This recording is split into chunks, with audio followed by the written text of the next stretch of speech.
大家好，今天来维修两台微壳式的工具。再看一下绿色的开关，绿色的角磨机，把它称之为第一代，不知道大家认不认可。微壳式的手电钻非常之小，我们看一下它的开关，已经按下去1半多，它才有反应。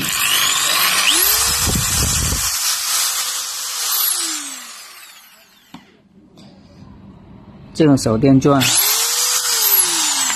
角磨机都是一位用户拿过来的，这就是灰壳式的粉丝吧。手电钻客户交代是更换这个闸头，而角磨机呢，看来是有一定的年份了。大家看一下第一代微壳式的角磨机，长这个样子，前面一个大圈，不知道是用来干什么。下面我们先来更换这个手电钻的闸头，顺便打开和大家一起分享一下，看看第一代的微壳式手电钻它有什么特别之处，卖这么贵的价格。反正微壳式不是人人都用得起，人人都买得起，虽然它不是很贵。先把这个闸头来拆掉吧。我拆闸头是比较习惯的，用个大锤打下去。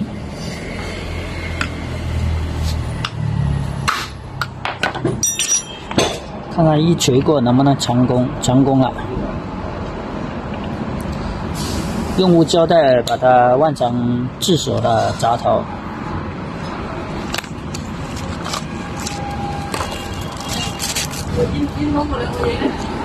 为什么第一代东城它是不配这个自锁闸头呢？我们也不知道。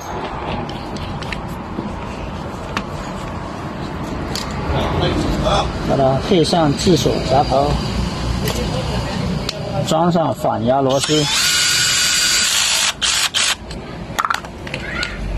好了，拆出来。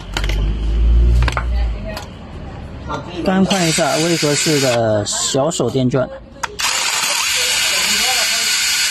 一把可以买到2把国产，我们平时普通品牌的手电钻，看看它有什么特别之处。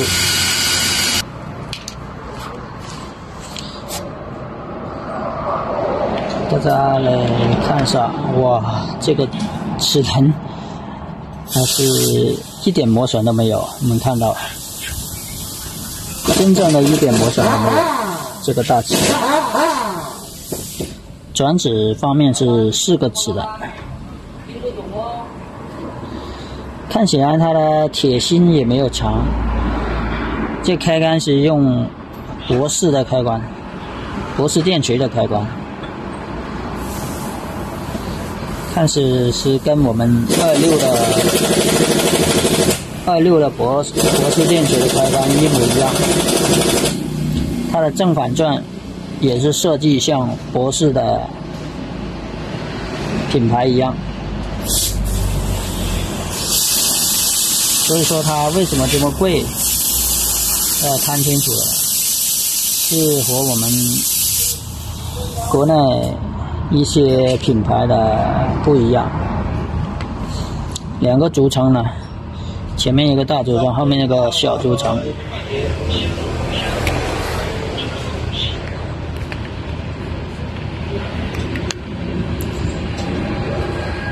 用户说呢，这台手电钻和这个角磨机是同一年买的，应该有7、8年的历史。好的，现在我们把它也盖上去了。手电钻没有坏，我们就是目睹一下他们的做工手工怎么样，值不值得选购。他们的用了这么多年，这个齿轮一点没有磨损，这是我们的经验之处。这种手电钻估计在6、7年前的价格应该是200、300左右吧。大家觉得值不值得去购买？上面我们来维修角膜机。现在几乎找不到绿缩外壳的微壳式了，很少遇见，也很少看得到。我们看一下是什么原因。这个方向能转，反过来呢就卡住了，好像。里面有响声。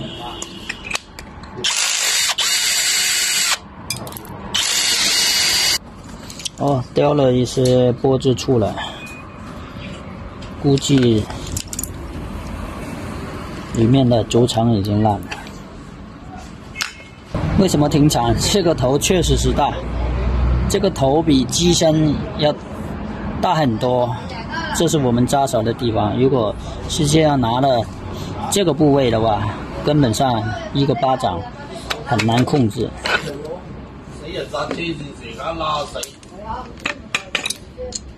轴承已经烂了，再看一下，以前的转子比进口的还要牛，不过分吧？这是原装的转子，前后都有这个保护罩，包括里面的7、8线铜头磨成这个样子还能用，里面的线圈做成这个样子。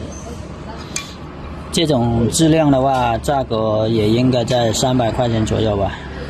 我估计是拿来第一批微壳式打开市场的产品，它的质量肯定和进口的有的一比。轴承外圈已经烂了，内圈就挂在这个转子上面去。看样子这么古老的一款角膜机，我们更换一个轴承上去，看看还能不能用。绿锁外壳的微壳式轴承已经安装好了，它的铜头稍微有一点微微凹下去，这样修好又能用个3、5年了，应该是没有问题了。保养万碳砂就可以了。